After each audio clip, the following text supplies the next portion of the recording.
تو وہ چاہتے ہیں کہ قرآن مجید کے وجود کو ختم کر دیا جائے، اور جو ممکن نہیں ہے۔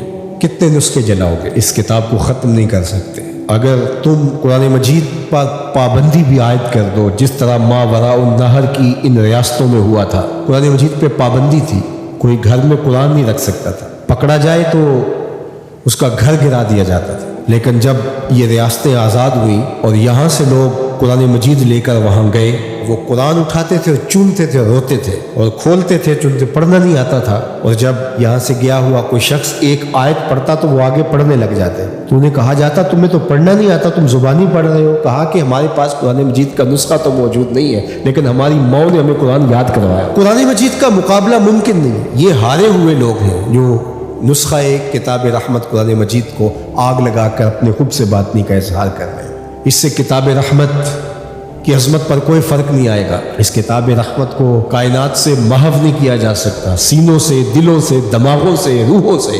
اور اللہ تعالیٰ نے قرآن مجید کی حفاظت کا جو ذمہ اپنے ذمہ کرم پہ لیا ہوا ہے، کس طرح اس کتاب کو محو کیا جا سکتا ہے، اس کو مٹایا جا سکتا ہے۔ یہ ہدایت کا سرچشمہ، یہ نور و نکہت کا روشن حوالہ، یہ اجالوں کا نقیب، یہ منور اور تابہ کتاب۔ میں یہ بھی سوچتا ہوں کہ لوگ لوگوں سے ڈرتے ہیں، یہ کیسی قوم ہے جو کتاب سے ڈرتی ہے؟ تو کچھ ہے نا کتاب میں جس وجہ سے یہ ایک کتاب سے ڈر رہے ہیں۔ اقبال نے کہا تھا آ کتاب زندہ قرآن حکیم، حکمت او لا یزال است قدیم۔ یہ زندہ کتاب ہے۔ آپ اگر مجھے معافی دیں، یہ امت تو مردہ ہو سکتی ہے لیکن کتاب مردہ نہیں ہو سکتی۔ اس وقت امت مردہ ہے، مردہ زائن از بطون امہات۔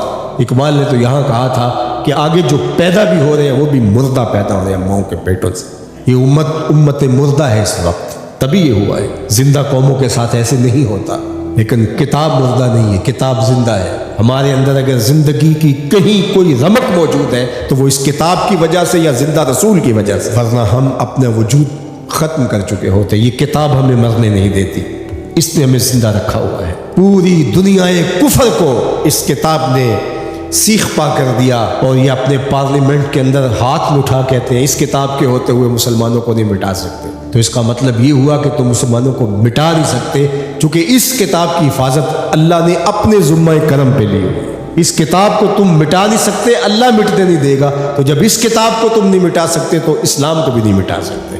اسلام اپنی اصل شکل میں، صورت میں قیامت تک موجود رہے گا، اور موجود اس لیے رہے گا کہ اصلی شکل، اصلی صورت میں قرآن موجود رہے گا۔ تو اس امت کو اس کتاب کو اپنے سینے سے جوڑ کر کے، اپنی روحوں میں اتار کر کے، اس کے احکام پر عمل پیرا ہو کر کے، اس کتاب کے ساتھ جڑ کر کے دشمن کو عملی جواب دینا ہوگا۔ یہ بات درست ہے کہ جس کے سینے میں ایمان کی معمولی سی رمق بھی موجود ہے، وہ اس واقعہ سے دل گرفتہ بھی ہے، دکھی بھی ہے اور بے چین بھی۔ 56-57 اسلامی ملکوں کے حکمران جن پر اولین ذمہ داری آتی ہے اس عمل پر بھرپور رد عمل دینے کی، وہ فرنگی روحوں کے بے حس ڈھانچے ہیں، سوائے اشک شوئی کے، سوائے رسمی بیانات کے۔ باقی ان سے کسی عمل کی توقع کرنا عبث ہے، فضول ہے۔ اس وقت عالم کفر جس طرح متحد ہے، عالم اسلام اس ایجنڈے پہ متحد نہیں ہے۔ یہ واقعات امت کو دوبارہ کھڑا کرنے کے لیے کافی تھے۔ جب 2006-07 میں جب یہ تسلسل کے ساتھ سب سے پہلے باقاعدہ ہوا تھا، ویسے تو یہ عرصہ دراز سے یہ سلسلے چل رہے ہیں، تو اس وقت میں بڑا پر امید تھا۔ جس طرح لوگ ایک دم سڑکوں پہ نکل آئے، مجھے لگتا تھا کہ جو اقبال نے کہا تھا مسلمان کو مسلمان کر دیا طوفان مغرب نے، تلاتم ہائے دریا ہی سے ہے گوہر کی سیرابی، کہ طوفان مغرب نے مسلمان کو مسلمان کر دیا ہے۔ رد عمل کے طور پہ یہ جڑ جائیں گے اور سب کچھ ہوگا، لیکن چند دنوں کے بعد وہی کچھ تھا جو ماضی میں تھا، کوئی فرق نہیں تھا۔ ایک ہنگامہ بپا ہوا، لوگ سڑکوں پہ آئے، نعرے لگائے، اور انہیں لگا کہ ہم نے اپنے جذبات کی تسکین کر لی ہے اور ٹھنڈے ہو کے گھر بیٹھ گئے۔